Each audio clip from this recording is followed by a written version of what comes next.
सबंध हिंदुस्थानाचा आराध्य दैवत छत्रपती शिवाजी महाराजांना मानाचा मुजरा करून आज महाराष्ट्र शासन महिला व बाल विकास विभाग या अंतर्गत बेटी बचाओ बेटी पढाओ या कार्यक्रमाचा राज्यस्तरीय समारोप आणि त्याचबरोबर कन्यारत्न सन्मान या महिला जागतिक महिला दिनाचं औचित्य साधून आयोजित केलेल्या कार्यक्रमाच्या प्रसंगी ज्यांच्या अध्यक्षतेखाली ज्यांच्या हस्ते आजचा हा कार्यक्रम या ठिकाणी पार पडत आहे ते माननीय महामहिम राज्यपाल CP राधाकृष्णनजी, व्यासपीठावर उपस्थित असणारे महाराष्ट्राचे लोकप्रिय मुख्यमंत्री देवेंद्रजी फडणवीस साहेब, व्यासपीठावर उपस्थित असणाऱ्या माझ्या सहकारी राज्यमंत्री मेघनाताई दीपक साखरे बोर्डीकर, व्यासपीठावर उपस्थित असणाऱ्या महिला आयोगच्या अध्यक्ष रुपालीताई चाकणकर, उपस्थित सन्मान्य मुख्य सचिव सुजाता सौनिक मॅडम, सन्मान्य सचिव, सन्मान्य आयुक्त ज्यांचा सन्मान या ठिकाणी करण्यात येणार आहे त्या सर्व उपस्थित असणाऱ्या आमच्या भूमीतील कन्यारत्न, उपस्थित सर्व NGOज, बँकर्स, विविध क्षेत्रातील आलेले मान्यवर, सन्मान्य पत्रकार बंधू आणि भगिनींनो, मी सर्वप्रथम तर आपल्या सर्वांनाच आज जागतिक महिला दिनाच्या मनापासूनच्या शुभेच्छा देते आणि आपल्या सर्वांच्याच वतीने माननीय राज्यपाल महोदयांचे आणि राज्याचे मुख्यमंत्री महोदयांचे या ठिकाणी आभार मानते की महिला व बाल विकास विभागाच्या वतीने आयोजित केलेल्या या कार्यक्रमासाठी आज राजभवनामध्ये हा कार्यक्रम होत आहे याचा एक विशेष अभिमान आणि आनंद आम्हाला निश्चितपणाने आहे। बेटी बचाओ बेटी पढाओ हा उपक्रम देशाचे लोकप्रिय पंतप्रधान नरेंद्र मोदी साहेब यांच्या संकल्पनेतून 10 वर्षापूर्वी सुरू झाला आणि आज एका गोष्टीचा आम्हाला विशेष आनंद आहे की 10 वर्ष हा उपक्रम यशस्वीरित्या देशामध्ये राबवत असताना महाराष्ट्राने नेहमी त्याच्यामध्ये एक अव्वल स्थान पटकावलेलं आहे। पण त्याचबरोबर आजपर्यंत राजभवनामध्ये बेटी बचाओ बेटी पढाओ याचा उपक्रम घेण्याची संधी मिळाली नव्हती, ती आज माननीय राज्यपाल महोदयांच्या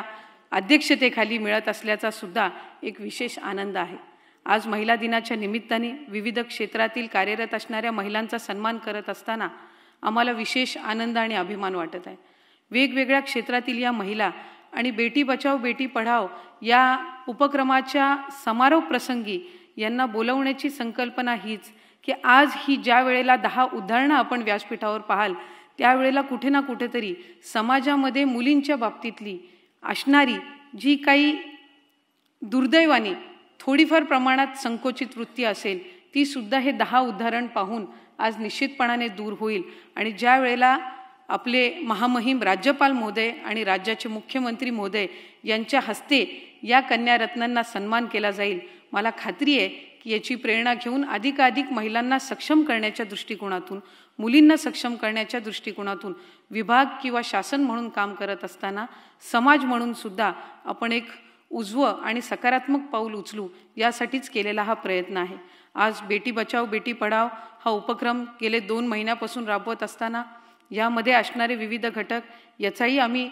यशस्वीरित्या समावेश करतच आहोत, पण त्याचबरोबर महायुतीच्या सरकारच्या माध्यमातून राज्याचे मुख्यमंत्री देवेंद्रजी फडणवीस साहेब, उपमुख्यमंत्री एकनाथजी शिंदे साहेब आणि उपमुख्यमंत्री अजितदादा यांच्या नेतृत्वाखाली महाराष्ट्रातील महिलांना अधिकाधिक सक्षम करण्याच्या दृष्टिकोनातून मुख्यमंत्री माझी लाडकी बहीण योजना असेल, लेक लाडकी योजना असेल, त्याचबरोबर मनोधैर्य योजनेची व्याप्ती वाढवणं असेल, असे विविध उपक्रम, त्याचबरोबर महिलांना सक्षम करण्यासाठी सुरक्षित ठेवण्यासाठी पिंक रिक्षा योजना असेल, ह्या सगळ्या एका बाजूला करत असताना जागतिक महिला दिनाच्या निमित्ताने जो नाविन्यपूर्ण उपक्रम आणि पहिल्यांदाच कुठल्याही राज्यांनी हाती घेतलेला जर उपक्रम असेल तो म्हणजे विशेष ग्रामसभा प्रत्येक गावामध्ये आयोजित करणं आणि महिला दिनाचं औचित्य साधून ग्रामीण भागातील, दुर्गम भागातील महिलासुद्धा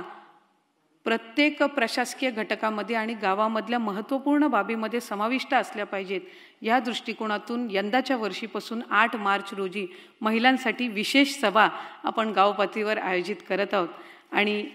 खऱ्या अर्थानं महिलांना मुख्य प्रवाहात आणण्याच्या दृष्टिकोनातून हे काम होत आहे याचा एक विशेष अभिमान आम्हाला सगळ्यांनाच त्यानिमित्ताने आहे। त्याचबरोबर वेगवेगळे उपक्रम राबवत असताना जसं आजपर्यंत बेटी बचाओ बेटी पढाओ या उपक्रमामध्ये महाराष्ट्र हा नेहमी पहिल्या 5 राज्यांमध्ये राहिलेला आहे, तशाच पद्धतीनं पुढच्या कालावधीमध्ये मुलींना माध्यमिक आणि उच्च शिक्षणाकडे वळवण्यामध्ये सुद्धा महाराष्ट्र हा अव्वल स्थानावर असेल, हेच उद्दिष्ट आम्ही राज्याचे मुख्यमंत्री आणि महायुतीच्या सरकारच्या माध्यमातून ठेवलेलं आहे। त्याचबरोबर महिलांच्या आरोग्याच्या दृष्टिकोनातून आणि विविध क्षेत्रांमध्ये महिलांना अधिकाधिक प्रोत्साहन देण्याच्या दृष्टिकोनातून महिला व बाल विकास विभाग हा माननीय मुख्यमंत्री आणि दोन्ही उपमुख्यमंत्री महोदयांच्या मार्गदर्शनाखाली काम करेल, अशीच या निमित्ताने मी या ठिकाणी ग्वाही देते। आज महामहिम राज्यपाल महोदय आणि मुख्यमंत्री महोदयांच्या हस्ते हा सन्मान करत असल्याचा एक विशेष आनंद आणि अभिमान मी या निमित्ताने पुन्हा एकदा व्यक्त करते। आपल्या सर्वच मान्यवरांचे मनापासूनचे आभार या ठिकाणी मानते आणि थांबते। धन्यवाद। जय हिंद, जय महाराष्ट्र।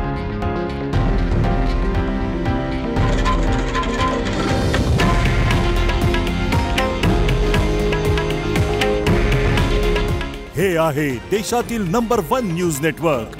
आणि आपण पाहत आहात TV9 मराठी। काळजी तुमची, हित महाराष्ट्राचं।